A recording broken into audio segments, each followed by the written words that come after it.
2026 തെരഞ്ഞെടുപ്പ് അടുക്കുംതോറും വലിയ വലിയ ട്വിസ്റ്റുകളാണ് സംഭവിക്കുന്നത്.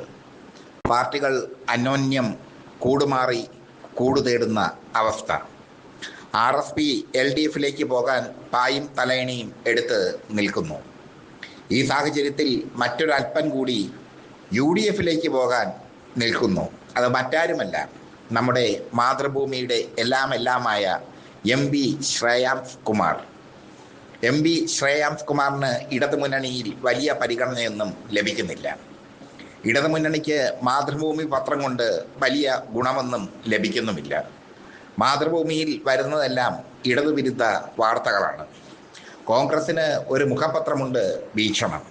വീക്ഷണത്തിന് ആകെയുള്ള കോപ്പി കേട്ടാൽ കോൺഗ്രസ്സുകാർ ഞെട്ടും. കോൺഗ്രസ്സുകാർക്ക് പോലും അറിയില്ല, സാധാരണ കോൺഗ്രസ്സുകാർക്ക് പോലും അറിയില്ല വീക്ഷണം എന്നൊരു പത്രം തങ്ങൾക്ക് ഉണ്ടെന്നും അവിടെ കുറേ ജീവനക്കാർ ശമ്പളം കിട്ടാതെ ജോലി ചെയ്യുകയാണെന്നും അല്ലെങ്കിൽ തുച്ഛമായ ശമ്പളത്തിൽ ജോലി ചെയ്യുകയാണെന്നും. ഇതൊക്കെ കോൺഗ്രസ്സുകാർ അറിയണ്ടേ? ഇതൊന്നും അറിയിക്കാൻ കോൺഗ്രസ് നേതാക്കൾ ശ്രമിക്കാറുമില്ല. പേരിനൊരു പത്രം, അച്ചടിത്തെറ്റോടെ വരുന്ന ഒരു പത്രം.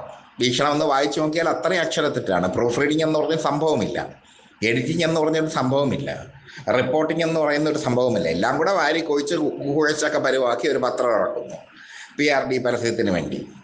എന്തായാലും മാതൃഭൂമിയാണ് കോൺഗ്രസിന് കുറച്ചൊക്കെ തുണയാകുന്നത്. മനോരമ പണ്ടേ കോൺഗ്രസ് പത്രമാണ്. മനോരമ കോൺഗ്രസിന് തുണയായി നിൽക്കും എക്കാലത്തും.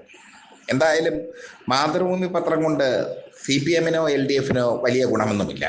അതിനിടയിലാണ് MB ശ്രേയസ് കുമാർ ഒരു യൂത്ത് കോൺഗ്രസിൻ്റെ പഠന ക്യാമ്പ് ഉദ്ഘാടനം ചെയ്തത്. 1.5 മാസം മുമ്പാണ് MB ശ്രേയസ് കുമാർ എത്തിയത്. MB ശ്രേയാംസ് കുമാർ എത്തിയപ്പോൾ അദ്ദേഹം പറഞ്ഞത്, RJD നേതാവായ താൻ വന്നത്, അയാളിപ്പോൾ RJDയിലാണ് കേട്ടോ, RJD നേതാവായ താൻ വന്നത് മാധ്യമ പ്രവർത്തകനായി തന്നെ ക്ഷണിച്ചതിൻ്റെ ഭാഗമായിട്ടാണ് എന്നാണ്. എന്നാൽ അതൊന്നുമല്ല സത്യം. ഷാഫി പറമ്പിലും BD സതീശനും ശ്രേയാംസ് കുമാറും തമ്മിൽ ഒരു ഡീൽ നടന്നു കഴിഞ്ഞു.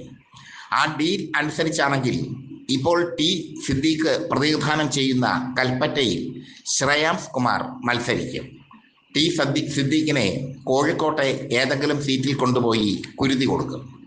ഇപ്പോൾ കോൺഗ്രസിൽ ശക്തി പ്രാപിച്ചു വരുന്നത് BD സതീശൻ, ഷാഫി പറമ്പിൽ, രാഹുൽ മാങ്കൂട്ടത്തിൽ ത്രയങ്ങളാണ്. BD സതീശന് പിന്നിൽ യുവതലമുറയും രമേശ് ചെന്നിത്തലയ്ക്ക് മുമ്പിൽ പരിശീലനം സൃഷ്ടിച്ച പഴയ തലമുറയും നിൽക്കുന്നു. പരിശീലനം നേടിയ പഴക്കവും വന്ന പഴയ തലമുറയും നിൽക്കുന്നു. ഇവർ തമ്മിലുള്ള ഏറ്റുമുട്ടലാണ് ഇപ്പോൾ കോൺഗ്രസിൻ്റെ പ്രധാന വിഷയം. എന്തായാലും രാഹുൽ മാങ്കൂട്ടത്തിലും ഷാഫി പറമ്പിലും ഒക്കെയായി ശ്രേയാംസ് കുമാർ ചർച്ച നടത്തി കഴിഞ്ഞു.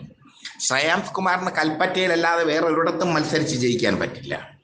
മാത്രമല്ല, ശ്രേയാംസ് കുമാർ വലിയൊരു ഡിമാൻഡും കൂടി UDFന് വെച്ചിട്ടുണ്ട്. കൽപ്പറ്റയിൽ നിന്ന് താൻ മത്സരിച്ച് ജയിച്ചാൽ തന്നെ മന്ത്രിയാക്കണം. ബുദ്ധിമാനാണ്. ഒരു പത്രത്തിൻ്റെ ചുമതല വഹിക്കുന്ന ഒരാളാകുമ്പോൾ ഈ കൂർമ്മ ബുദ്ധി കാണും, അല്ലെങ്കിൽ വളഞ്ഞ ബുദ്ധി കാണും. വളഞ്ഞ ബുദ്ധിയിലൂടെ കോൺഗ്രസിനെ കീഴടക്കാനാണ് ശ്രേയാംസ് കുമാർ ശ്രമിക്കുന്നത്. മാതൃഭൂമി ദിനപത്രം ഇപ്പോൾ കോൺഗ്രസിൻ്റെ മുഖപത്രമായിട്ടാണ് ഇറങ്ങുന്നത്. വീക്ഷണം കോൺഗ്രസിൻ്റെ മുഖപത്രമായി ഉണ്ട്. അത് എന്താ പറയുക, പലഹാരം പൊതിയാൻ പോലും കോൺഗ്രസ്സുകാർ ഉപയോഗിക്കാറില്ല, വാങ്ങാറില്ല, കിട്ടാറില്ല. ഈ സാഹചര്യത്തിൽ മാതൃഭൂമി കോൺഗ്രസിൻ്റെ മുഖപത്രം പോലെ ഇപ്പോൾ പ്രവർത്തിച്ചു വരുന്നു.